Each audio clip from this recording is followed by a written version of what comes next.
Chess हम लोग क्या इधर उधर से आए हैं क्या? कितनी बार फोन किया है चेस? यार खान तो 10 मिनट। हाँ खान देने चेस 3 दिन से वाईफाई नहीं चल रहा है। भाई हमारा वाईफाई 3 दिन से नहीं चल रहा है। फोन करो तो कोई फोन भी नहीं उठाता है। फोन करो तो कोई फोन भी नहीं उठाता है। पागल है क्या हम लोग? मम्मी यार तू ही ॻाल्हाए वठ। नहीं तू ही चेस मरो था तुर तुर ते। ॾिसो जेको बि ॻाल्हाइणो अथव सिंधीअ में ॻाल्हायो, जेकी बि बकवास करणी अथव जल्दी कयो, छाकाणि त ॿिया बि फोन था अचनि। भाऊ 3 ॾींहंनि खां असांजी वाईफाई बंदि लॻी पई आहे, कंहिंजो अतो पतो आहे कोन। पागल आहियूं असां? अच्छा त 3 ॾींहंनि खां तव्हांजी वाईफाई बंदि लॻी पई आहे, कंहिंजो अतो पतो न आहे ऐं तव्हां पागल आहियो। अरे ओ पागल छा चयूं? अरे तव्हां ई त चयव असां पागल आहियूं। अरे मां चयो घड़ी घड़ी असां फोन कयूं, पागल आहियूं या? हा त तव्हां घणियूं फोनियूं कयूं आहिनि? इहो 8हों दफ़ो मां तव्हांखे फोन कई आहे। माना ॾिसो आहियो न तव्हां पागल।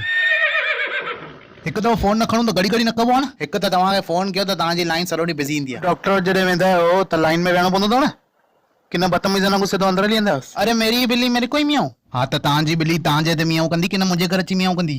हाणे मूंखे इहो ॿुधायो मुंहिंजी प्रॉब्लम कॾहिं सॉल्व थींदी? ॾिसो असां तव्हांजी मदद ज़रूरु कंदासीं, छाकाणि त हिकु पागल ई पागल कमु अची सघंदो आहे। छा चयव?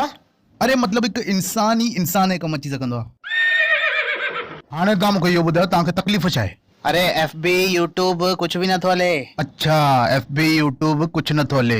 ॿियो छा तकलीफ़ आहे? ॿियो मूंखे बुखार आहे ऐं थोरो गलो ख़राबु आहे। अच्छा बुखार आहे छा? यार चवां थो नेट नथी हले त तव्हां ॿियो छा तकलीफ़ आहे था पुछो। ओ डॉक्टर वटि वेंदा आहियो त पुछंदो न ॿियो छा तकलीफ़ अथव, की न चवंदो अड़े मथे में सूर अथव, वञो घर वञी जोर ॾे वञो वञो। तव्हां घणे साले आहियो? 26 साले जो छो? माना 26 साले खां लोड़े अथव न तव्हांजे घर वारनि। अरे तव्हां था लोड़ायो यार, नेट ते मुंहिंजो कमु हलंदो आहे, नेट जे करे मुंहिंजा 10 कम रुकिजी विया आहिनि। छो जियो जी नेट कोन अथव? सफ़ा ग़रीब आहियो या? यार जियो हुजे न हुजे तव्हांजो कहिड़ो कमु वञे? तव्हांखे पैसा ॾियूं था, तव्हांजी नेट हलणु खपे न, असांखे बि त कमाइणो आहे न। अरे छा कंदव पैसा कमाए करे? ॾिसो न असां वटि बाइक आहे न आहे सुठी कार, न असां वटि बाइक आहे न आहे सुठी कार, आहे त तव्हांजी इंटरनेट, उहा बि सफ़ा बेकार। भाऊ असांजी नेट एतिरी स्ट्रॉन्ग आहे की मार्केट में सिर्फ़ु असांजी हलंदी आहे। अॼु बि लख जो गालो अथव, भली मार्केट में मंदी आहे। अरे मञियो मार्केट में मंदी आहे, मञियो मार्केट में मंदी आहे, तव्हांजी औकात त मुंहिंजे चांहि जे कप खां बि नंढी आहे।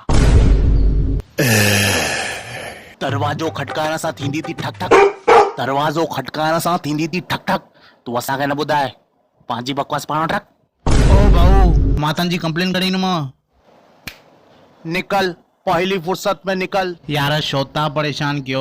ॾिसो तव्हांजी जेकी तकलीफ़ आहे न उहा जाम वॾी आहे, हिन करे तव्हांखे मुंहिंजे सीनियर सां ॻाल्हाइणो पवंदो, जेको तव्हांखे सुभाणे सुबुह मिलंदो। अरे मूंखे जॾहिं सीनियर सां ई ॻाल्हाइणो हो त तूं एॾी देरि ताईं छो थो बरबर करे? ओ डॉक्टर जॾहिं क्लिनिक में वेंदा हो ॾिसी करे पोइ चवंदो अथव न आई एम सॉरी, इहा मुंहिंजे बस जी ॻाल्हि कोन्हे, कंहिं वॾे हॉस्पिटल में वञी ॾेखारियो। अरे तव्हां घड़ी घड़ी डॉक्टर एग्जाम्पल छो था ॾियो? अरे हो छा आहे न, हिन कम खां पहिरियों मां डॉक्टर ई हुयुमि, लेकिन मूंखे छा आहे न गुस्सो जाम ईंदो आहे, त हिकु तव्हां वांगुरु पागल पेशेंट आयो, चए थो मूंखे फ़र्क़ु नथो पए, मूंखे फ़र्क़ु नथो पए, मूंखे फ़र्क़ु नथो पए, करे छॾियो मां इलाज।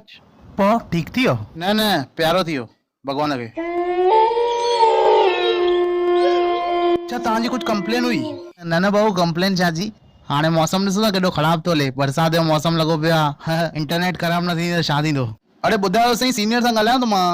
अरे भाऊ असांजी नेट वणंदी न आहे, पाण पहिरियों टाइम